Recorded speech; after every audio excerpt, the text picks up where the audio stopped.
Quando saiu a lei da escuta protegida, lá em 2017, que é a lei 13.431, muitos municípios ficaram com medo, acreditando que teriam que sair criando serviços à torto e direito, sem ter planejamento e orçamento para isso. Essa crença também teve a ver, de certo modo, com alguns elementos na redação da lei, como a descrição de que ela cria um sistema de garantia de direitos para crianças e adolescentes, vítimas e testemunhas de violência, como se tal sistema ainda não existisse. Na verdade, em uma crítica apontada em uma manifestação do Conselho Federal de Psicologia, o CFP, com a qual eu concordo, vamos ver que já existe um sistema de garantia de direitos para crianças e adolescentes, não sendo necessário criar um somente para as crianças e adolescentes que sofreram violências ou que testemunharam violências. Qualquer criança ou adolescente já está protegido por um sistema de garantia de direitos previsto no ECA e materializado por meio da Resolução 113 do CONANDA, publicada ainda em 2006. E a gente vai ver que, de fato, a esse respeito, no decreto que regulamenta a lei da escuta, que é o decreto 9.603 de 2018, várias coisas que geraram dúvidas na lei foram sendo esclarecidas, foram sendo aprimoradas. Justamente o decreto já não vai falar que a lei cria um SGD da criança e do adolescente vítima ou testemunha de violência, mas que a lei estabelece esse sistema. E lá no seu artigo 7º, o decreto vai mencionar justamente que os programas e serviços que fazem parte do sistema de garantia de direitos estão nos eixos promoção, controle e defesa de direitos, que são os eixos do SGD lá da resolução de 2006. Então as coisas vão começando a conversar. Outra coisa que também gerou confusão lá na época do lançamento da lei foi uma embolada nos conceitos de revelação e de escuta. E sim, caro colega, não é à toa que eu falei disso no vídeo anterior, que eu vou deixar no final deste vídeo para você assistir, caso não tenha assistido ainda. Você vai ver que a lei da escuta envolve basicamente o aprimoramento de processos que já tínhamos e de ações que já executávamos.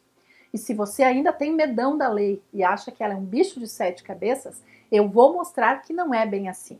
E que talvez uma das confusões tenham sido feitas justamente entre escuta e revelação, e isso tenha a ver com a confusão entre serviços que operam em rede e serviços que operam em núcleos.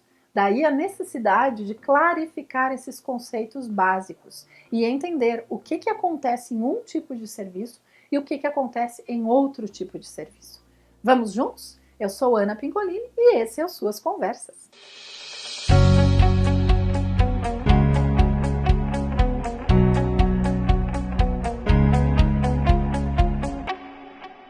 Olá, colegas do SUAS, tudo bem com vocês?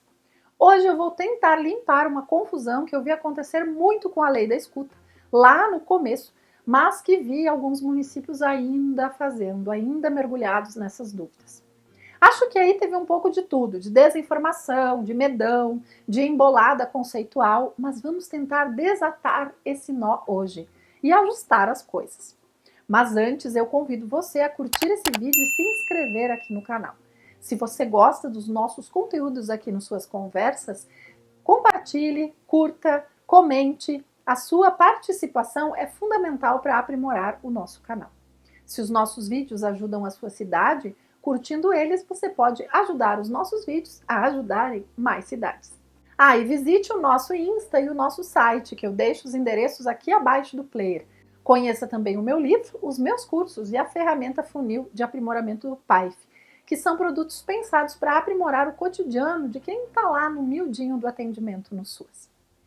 Bom, gente linda, o seguinte, lá no começo do lançamento da lei da escuta protegida, eu vi muitos municípios criando verdadeiros centros de escuta, entre aspas. Esses municípios acreditavam que tudo deveria estar num lugar só. Inclusive, vi muitos municípios achando que esse centro deveria ser no SUAS ou no CREAS, possivelmente isso seja herança do Sentinela. Eu não sou contra criar centros de atendimento integrado, interinstitucionais, mas eu vejo que os municípios não têm muita clareza sobre o que é isso. Então eu vou tentar limpar a área com base no que estudei desde 2008 nesse campo da violência, em especial da violência sexual. Vamos começar do começo, acompanhando o raciocínio. A lei da escuta protegida veio para evitar revitimizações de crianças e adolescentes que passavam por entrevistas, tanto na rede quanto no sistema de justiça, que eram inadequadas e repetidas várias vezes. Como eu mencionei no vídeo anterior, as entrevistas repetidas podem ser vivenciadas pela criança ou adolescente como uma dúvida da veracidade do relato dela. Ora, se eu preciso contar 10 vezes uma coisa para 10 pessoas diferentes, isso indica que eu estou tendo que convencê-las, que elas não acreditam em mim, que duvidam das minhas palavras. Além disso, ao repetir 10 vezes em momentos diferentes e com perguntas diferentes, o primeiro relato vai ser bem diferente do 10º. E lá no sistema de justiça, essas incoerências é que geravam impunidade e desqualificavam o relato, lá na hora da produção de provas, lá no processo judicial. Fora que de tanto relatar, muitas vítimas se sentiam expostas e acabavam se retratando, negando o primeiro relato, negando que sofreram o abuso e mudando a sua versão. Pois bem, vamos dizer que um dos principais objetivos da lei é reduzir a repetição, é reduzir o número de vezes que essa criança precisa ser exposta a contar para alguém o que lhe aconteceu. Guarde isso na memória. Segundo ponto. Infelizmente, é frequente para nós que trabalhamos na assistência social, na educação ou na saúde, nos depararmos com um relato de uma criança ou adolescente de que ela vem sendo vítima de algum tipo de violência ou abuso. Isso é bem comum, inclusive. No caso da assistência social e da educação, é comum que ocorram o quê? As revelações intencionais, que nós falamos lá no outro vídeo. Essas revelações se devem ao vínculo da criança ou adolescente com um ou mais profissionais, como educadores sociais, de um serviço de convivência e fortalecimento de vínculos, os profissionais de um abrigo, os professores de uma escola. Então, é comum quem trabalha na educação e na assistência se deparar com revelações intencionais. A criança contou para você, se sentiu à vontade em função do vínculo que tem com você e revelou. Pois bem, na saúde são comuns tanto essas revelações intencionais, da criança contar para um médico, para um enfermeiro, mas também são muito comuns revelações acidentais, que é aquele clássico exemplo do médico estar investigando uma infecção urinária e achar uma IST, ou de aparecer uma criança bem pequena, grávida, ou de aparecer uma criança ou adolescente com lesões mal explicadas nos órgãos genitais. Então isso não é novo, tá? Não é novo para quem é da assistência, para quem é da educação e para quem é da saúde. E que os profissionais devem tomar providências diante da mera suspeita, sem necessidade de comprovar, isso também não é algo novo. Isso está nos códigos de ética há trocentos anos. Outra coisa que não é nova e que está nos códigos de processo penal e código de processo civil é que provas são produzidas em juízo, na presença do juiz, com ambas as partes, com o contraditório e com a ampla defesa. No nosso sistema de justiça, isso é o que chamamos de prova. Fora essas condições, provas também são produzidas em caráter antecipado, mas não é qualquer caráter antecipado em qualquer lugar. É perante a autoridade policial. Existe todo um regramento para isso. E as provas podem ser materiais, documentais, periciais e testemunhais. Isso também não é novo. Embora muita gente não conheça, esse é o regramento do nosso sistema de justiça e há muito tempo. Sobre isso, veja esse vídeo aqui do card. Resumo do raciocínio. Acompanha comigo. A lei vem para evitar escutas repetidas. A lei está de acordo com o ordenamento jurídico e define que a rede de proteção não produz prova. Então, a lei dá um nome para o tipo de escuta que a rede de proteção faz. E ela diz, esta escuta vai se chamar especializada. E ela é uma forma de escuta protegida. A lei está de acordo com o ordenamento jurídico que define que quem produz prova é o Poder Judiciário ou a delegacia. E a lei dá um nome para essa prova produzida no Poder Judiciário ou na delegacia, que é uma prova de caráter testemunhal, e diz que a escuta para produção de prova se chama depoimento especial. E este sim é um tipo de prova. E ele também é uma forma de escuta protegida. Então existem dois tipos de escuta protegida. Uma que ocorre na rede, que se chama escuta especializada, e outra que ocorre no Poder Judiciário ou na delegacia, que se chama depoimento especial. Beleza? Esta primeira não é um meio de prova, a escuta especializada. O depoimento especial é um meio de prova do tipo testemunhal, porque é coletada pelo Poder Judiciário ou pela polícia. E as duas formas se pretendem formas protegidas de escutar, que levam em conta o desenvolvimento da criança e que buscam não revitimizar essa criança. Fecha parênteses. Só que apesar de tudo isso estar muito claro na lei e no nosso ordenamento jurídico, lá no começo da implantação eu vi municípios que queriam criar o centro de escuta. Quando uma criança revelava para um profissional da assistência social, da saúde ou educação, esses municípios começaram a chamar esse momento de revelação espontânea e consideravam que os profissionais que escutaram a revelação não escutaram, que eles só acolheram a revelação.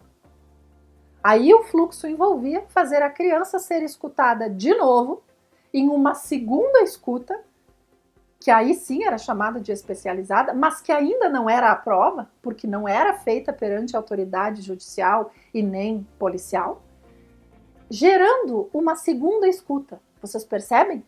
Percebem que isso já contraria o espírito da lei de reduzir as escutas? E que, além de tudo, isso desresponsabiliza os profissionais da rede de saber escutar? Ora, se eu escutei a criança e eu só acolho, eu não faço mais nada, eu vou mandar ela lá para um outro que vai escutar, eu desconsidero todo esse vínculo. Para que exatamente essa segunda escuta seria necessária? Se a criança ou o adolescente já falou para quem ela escolheu falar? Ou se já ficou claro perante um órgão da rede e esse órgão já tem obrigação ética e legal de informar as autoridades. Aí eu comecei a ver, minha gente, que precisamos clarear uns conceitos anteriores à lei. Primeiro, quem revela é a criança ou adolescente. Revelação é o ato da vítima contar. Seja ele intencional, seja ele estimulado, seja ele acidental, revelação quem faz é a vítima. E a vítima faz o quê? Ela revela para alguém, e esse alguém faz o quê? Escuta. Ele já escuta. Ele não tem como desescutar. Então, mesmo que se crie um centro de escuta, crianças e adolescentes não vão deixar de revelar na rede para quem elas desejam revelar, para quem elas escolheram revelar, para quem elas confiam. Geralmente, essa é uma revelação intencional, no caso de crianças maiores e adolescentes, em que ela escolheu aquela prof, aquele educador, ou uma revelação acidental, especialmente no caso de profissionais de saúde. Mas a revelação aconteceu. E aí eu pergunto a vocês, que sentido tem se a revelação aconteceu perante um órgão da rede? Aliás, como diz a lei, que a escuta se dá perante os órgãos da rede. Ao invés desse órgão da rede escutar de forma adequada, ter os seus profissionais preparados, ele desescutar, ele só acolher e mandar a criança para uma segunda escuta em um outro órgão da rede para ela fazer uma segunda revelação, que seria aí uma revelação do tipo estimulada, que não vai servir como prova, porque afinal não foi perante o delegado ou perante o juiz, porque isso simplesmente contraria o Código Penal, já que prova é perante essas autoridades. O que é mais racional? Você criar um lugar da escuta, onde tem um especialista da escuta, que não tem vínculo com a família e que não vai produzir prova, porque não é o papel dele, ou aceitar que as crianças revelam na rede, para quem elas confiam, e capacitar toda a rede. Para onde quer que essa revelação aconteça, os profissionais saibam como conduzir, saibam como escutar. Afinal, é uma escuta de intervenção mínima.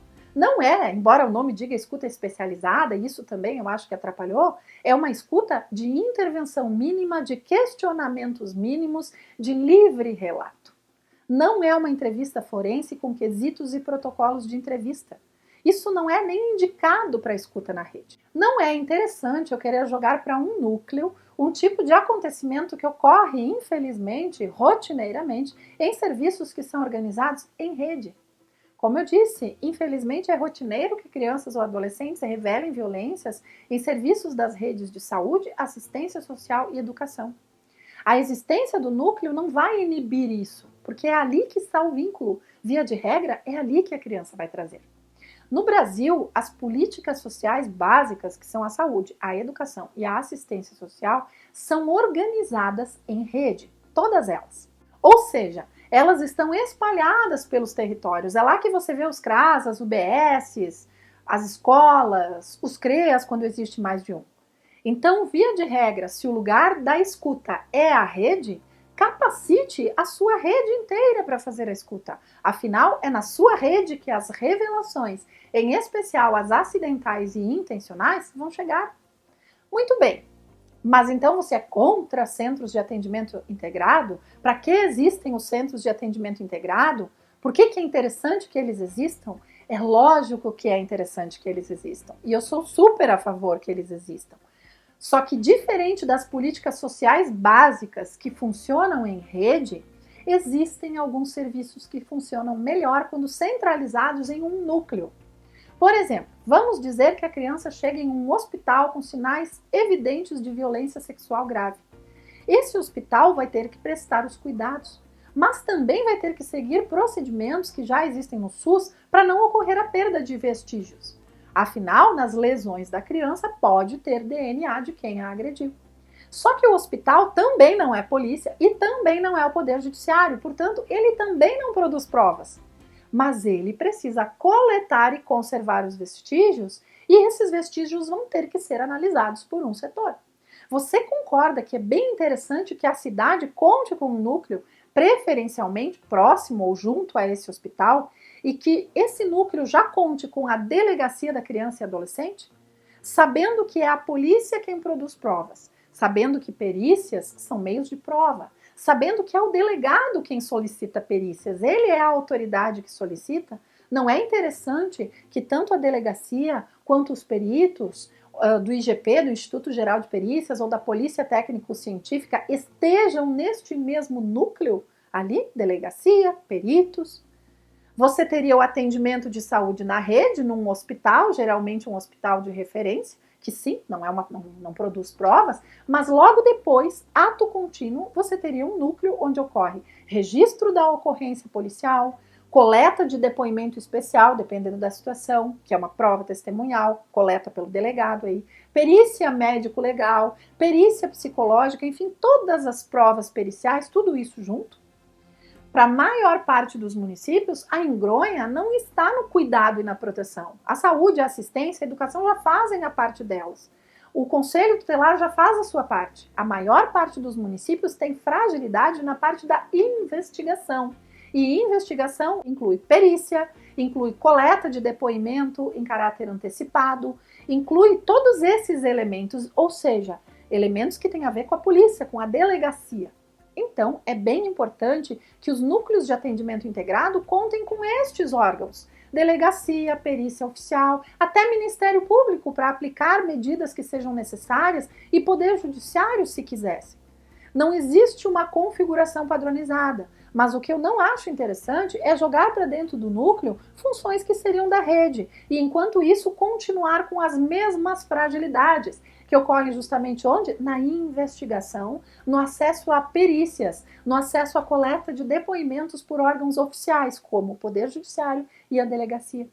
Esse núcleo ele pode ser até regional, afinal as delegacias e institutos de perícia, assim como hospitais de referência para violências, geralmente são regionais. Ele pode ser próximo a um hospital de referência da violência sexual, que são hospitais que fazem procedimentos como anticoncepção de emergência, abortamento legal, atendimento de crise, enfim, quando a criança está lá com as lesões. Embora aconteçam na rede de saúde, no hospital, esses atendimentos em geral ocorrem em um hospital de referência regional. E esse hospital sabe que ele vai ter que contar com um núcleo onde ele possa enviar esse material, onde ocorra o registro de BO, e é bem interessante que seja próximo esse núcleo ao hospital. Então, o centro de atendimento integrado é bem interessante que ele conte com esses elementos, que ele faça registro do boletim de ocorrência, que ele colete os depoimentos, que ele solicite as perícias, no caso, o delegado solicite as perícias, que elas aconteçam ali mesmo, se for o caso. Eu vejo o centro integrado como esse local com todo esse aparato de infraestrutura legal e pericial. Ele pode ser contíguo a um hospital do SUS, embora não se confunda com ele. Mas eu não vejo outros serviços de saúde, como por exemplo, atenção básica em UBS, o próprio CREAS, serviços de educação, escolas. Você percebe, não tem como serviços que funcionam em rede estarem ali dentro do núcleo, porque é no máximo para fazer encaminhamentos. Esses serviços, eles funcionam em rede. O centro, ele tem que sim ter comunicação com esses serviços, para encaminhar a continuidade do cuidado, o atendimento de segmento, a psicoterapia da criança ou adolescente vítima, o acompanhamento da família, se o abuso foi intrafamiliar, isso não vai acontecer no centro integrado. Essas ações mais longas vão acontecer lá na rede, com a qual o centro integrado tem fluxos. E assim como o centro integrado conta com a rede para o segmento da atenção, a rede conta com o centro integrado quando se depara com uma revelação. Se a criança revelou na escola, se ela revelou no CRAS, no CREAS, na UBS, a rede escuta, por meio dos seus profissionais devidamente capacitados, relata essa escuta e, como diz os códigos de ética e a lei, ela encaminha para as autoridades. E que bom se a autoridade policial estiver lá no centro integrado. Lá no centro, a autoridade policial vai ler esse relato, vai registrar o BO, vai pedir as perícias. Se lá estiver o MP, nós também vamos ter a agilização de outras medidas.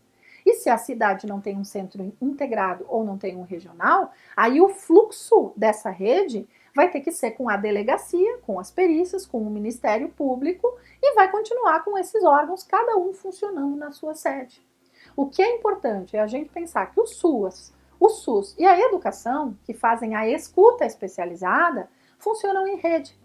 Então, eles precisam capacitar todos os seus trabalhadores para escutar a revelação, onde e quando ela surgir. Eles precisam saber fazer um relato simples de escuta, que é um relato de intervenção mínima, e dar os devidos encaminhamentos, tanto para órgãos de proteção social e cuidado, quanto encaminhar o relato para órgãos de responsabilização, com destaque para a delegacia de polícia, que é onde começa qualquer investigação no sistema jurídico brasileiro. Então eu espero que esse vídeo tenha contribuído para você e para o seu município para perder o medo da lei da escuta. Eu espero que ele tenha contribuído para você pensar o fluxo. Se você gosta dos conteúdos aqui no canal, curta, compartilhe e comente. A gente se vê na próxima conversa. Tchau!